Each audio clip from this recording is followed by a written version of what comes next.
안녕하세요. 형상화 수학의 저자 손중모입니다. 이번에는 엄마도 설명할 수 있는 수학이론 시리즈 두 번째로 유리수는 어떻게 만들어졌을까? 라는 주제를 가지고 이야기해 보도록 하겠습니다. 물론 설명은 퍼스트 사고 과정의 흐름을 따라 자연스럽게 결론이 도출되도록 할 것입니다. 말씀드린 것처럼 어떤 이론을 잘 이해했다는 것은 그 개념을 형상화하여 해당 이론에 관련한 이론 지도를 갖추었다는 것을 뜻합니다. 그리고 그러한 지도가 잘 갖춰졌는지 알아볼 수 있는 좋은 방법이 다른 사람들이 쉽게 알아들을 수 있도록 정확한 용어를 사용하여 논리적으로 잘 설명하는 것이라 했습니다. 이번 강의를 듣고 내용을 잘 이해하였다면 그 다음은 용어의 사용 및 말의 순서를 조리 있게 하여 스스로에게 몇 번에 걸쳐 설명을 하는 연습을 하면서 자신의 설명 과정을 보완한 후에 마지막 확인을 위해 학생은 엄마에게, 엄마는 학생에게 설명을 시도해 보시기 바랍니다. 설명을 해보는 것이 자신의 생각을 정리하는 가장 좋은 방법이기 때문입니다. 그리고 설명을 하는 사람이 설명을 듣는 사람보다 얻는 것이 더 많은 법입니다. 만약 상대방이 잘 이해했다면 여러분은 이 이론에 대한 개념을 제대로 이해하고 있는 것이라 할 수 있습니다. 그리고 공부를 제대로 하여 이론의 개념을 올바르게 이해한다는 것이 바로 이런 것이구나 하는 것을 마음으로 느끼게 될 것입니다. 물론 그것이 체득화되기까지는 몇 번의 반복 과정이 더 필요하겠지만요. 그리고 나아가 이런 식으로 자신의 이론 지도를 확장해 나간다면 분명 여러분은 공부는 이렇게 하는 거구나 를 느끼며 뿌듯해 하실 겁니다. 그럼 두 번째 주제로 들어가 보도록 하겠습니다. 우선 가정으로 깔려있지만 드러나 있지 않은 배경 이론들을 한번 살펴보죠. 유리수가 뭘까요? 유리수는 왜 만들어졌을까요? 먼저 유리수란 용어의 뜻을 한번 생각해 보시기 바랍니다. 용어가 가진 말의 뜻에 그 핵심적인 의미를 담고 있는 경우가 많습니다. 유리수 한자의 의미는 있을류, 이치리, 즉 이치가 있는 수를 뜻합니다. 그런데 어떤 이치를 말하는 걸까요? 한번 생각해 보시죠. 정수는 긴 점으로부터 한 칸, 두 칸이 되는 지점의 상대적인 위치를 수로 나타낸 것이라 했습니다. 그럼 자연스럽게 드는 궁금점은 그것을 확장하여 한 칸과 두 칸 사이에 있는 위치는 어떻게 수로 나타낼 수 있을까 하는 생각입니다. 네, 맞습니다. 여기서의 이치란 정수가 나타내는 한 칸, 두 칸에 해당되는 위치뿐만 아니라 각 지점들 사이에 특정한 위치를 나타내는 원리를 의미합니다. 그럼 예를 들어 화면에 보이는 직선상에 지정된 위치들을 누구나 똑같이 찾아갈 수 있게 어떻게 표현할 수 있을까요? 잠시 5초 동안 생각해 봅시다.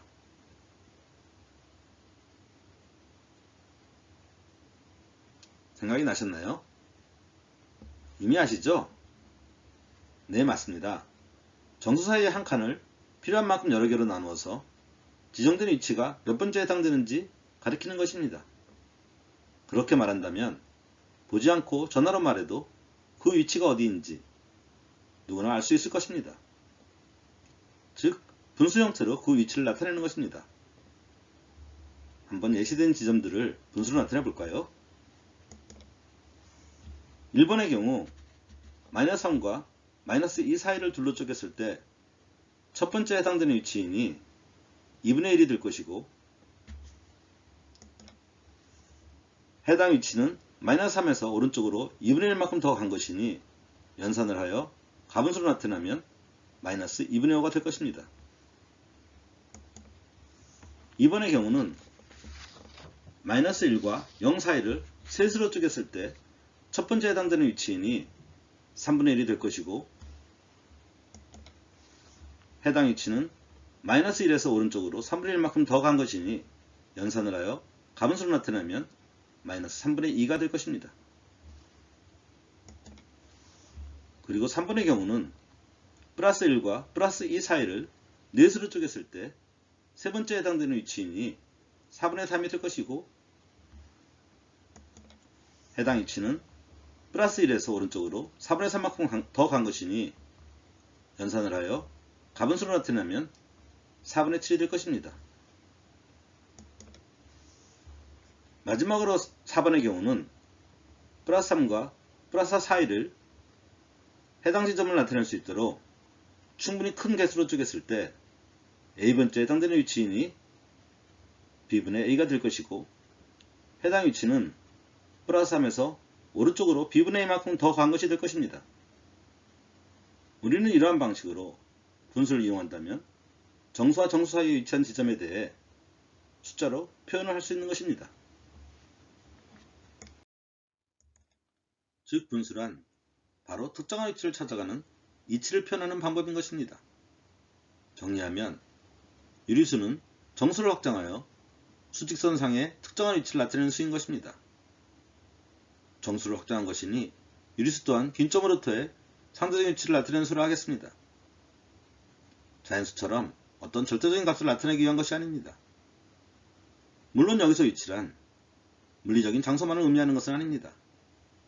돈도 될 수 있고 키도 될 수 있고 성적도 될 수 있는 것입니다. 이런 측면에서 자연수를 해석한다면 자연수는 없는 것을 기준점으로 삼은 양의 정수라 해석할 수도 있을 것입니다. 그런데 정수로 표현된 두 지점 사이의 모든 위치를 과연 분수로 표현할 수 있을까요? 무지만이, 예를 들어 수억기로 쪼갠다면 가능할 것도 같은데 과연 그럴까요? 화면상에 표시된 위치들을 보면서 또 3초간 생각해 봅시다. 사실 이 수직선상에는 분수로 표현할 수 없는 수들이 많이 있습니다. 예를 들어 여러분이 알고 있는 대표적인 무리수가 바로 근사값이 3.14로 알려진 원주율입니다.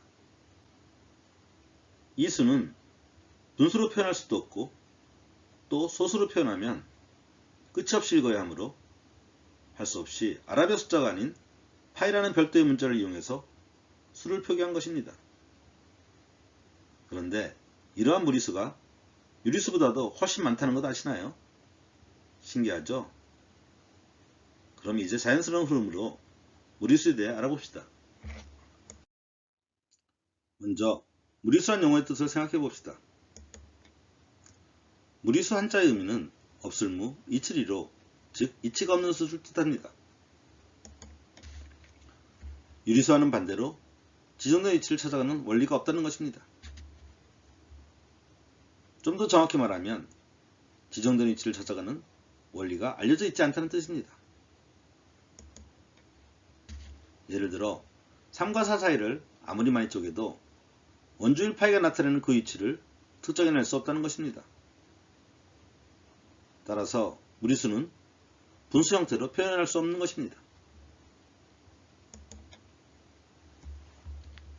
그래서 이런 무리수를 표현하는 방법은 크게 두 가지로 나뉘는데, 우선 1차, 2차, 3차 등 다음 방정식의 해가 될 수 있는 무리수는 루트 기호를 이용해 표시합니다. 예를 들어 제곱해서 2가 되는 수는 루트 2로, 제곱해서 3이 되는 수는 루트 3으로 표시하는 것입니다. 화면상에 2번과 3번 지점이 바로 그 위치를 나타내고 있습니다. 그리고 원주율 파이와 마찬가지로 루트 2와 루트 3 지점 또한 그 구간을 아무리 많이 잘라도 그 위치를 특정해낼 수 없는 것입니다. 그 밖에 방정식에 해가 되지 않는 무리수를 초월수라 부르는데, 루트 이외의 또 다른 방법으로 이러한 초월수를 나타내기 위해서 특정 문자를 이용 해당 상수값을 나타내는 것입니다. 이러한 초월수는 현재까지 두 개가 밝혀졌으며, 잘 알려진 초월수의 대표적인 하나는 바로 원주율 파이로서 화면상에 1번 지점이 바로 그 위치를 나타내고 있습니다.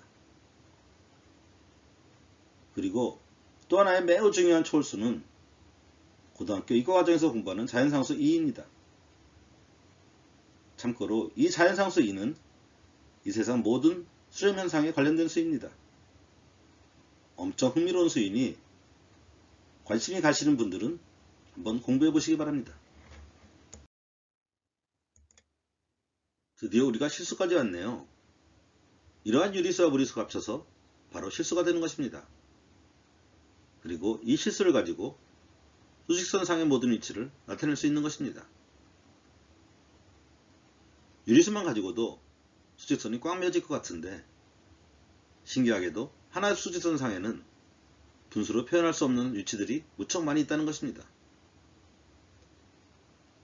유리수만 나타낸 후 초정밀 현미경으로 직선을 들여다보면 구멍이 송송 뚫려 있다는 뜻이죠.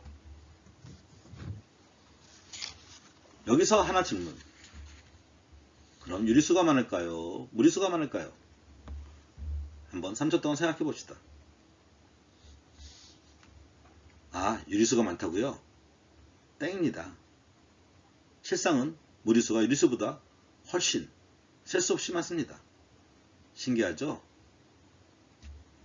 전문적인 용어는 차치하고라도 자연수나 정수, 유리수까지는 모두 무한히 많은 것은 같지만 하나의 규칙을 가지고 줄을 세워놓은 후 차례대로 순서를 매길 수 있는 정도는 됩니다. 그렇지만 무리수는 줄을 세우는 것조차도 할 수 없을 정도로 무수히 많은 것입니다. 그럼 재미삼아 유리수를 순서를 매길 수 있게 줄을 세워볼까요? 나열하는 방법은 많지만 화면의 예시처럼 2를 분모로 갖는 수들, 3을 분모로 갖는 수들, 차례로 4를 분모로 갖는 수들을 하나씩 키워나가며 나열을 하면 어렵지 않게 0과 1 사이의 모든 유리수를 나열할 수 있는 것입니다. 이 예시는 약분을 하면 같아지는 수들을 중복해서 더 많은 것을 대상으로 줄을 세웠으니 모든 구간을 대상으로 하는 유리수 전체도 이런 식으로 충분히 줄을 세울 수 있을 것입니다. 그럼 다음은 지금까지 알아본 내용을 정리하여 전체 수위 체계를 정리해 보겠습니다. 자, 지금까지 수와 관련하여 2번의 강의를 하였습니다. 재미있게 들으셨나요? 그렇기를 바랍니다. 이제 지나온 과정을 한번 되돌아보면서 전체적인 수의 체계를 정리해 볼까 합니다. 처음에는 뭔가를 세기 위한 절대적인 값을 다루는 자연수에서 시작하였고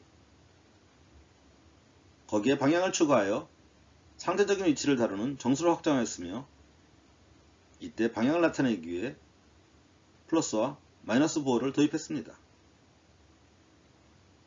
즉 마이너스는 방향을 가리키는 것뿐이니 음수 계산을 괜히 겁을 먹을 필요가 전혀 없다고 했습니다. 그리고 정수를 확장하여 만들어진 유리수의 의미를 살펴봤으며 이때 분수는 유리수의 의미인 특정 위치를 찾아가는 이치를 표현하는 방법이라고 했습니다. 그리고 나아가 분수로 표현되지 않는 무리수의 존재를 알아봤으며 그러한 무리수가 셀 수 없이 무척 많다고 하였습니다. 또한 그러한 무리수의 종류로는 루트로 표현되는 방정식의 해가 되는 무리수와 그렇지 않은 초월수로 구분된다고 하였습니다. 그리고 마침내 이러한 유리수와 무리수를 합쳐서 수직선 위의 모든 위치를 표현할 수 있는 우리가 알고 있는 실수를 정의했다고 하였습니다.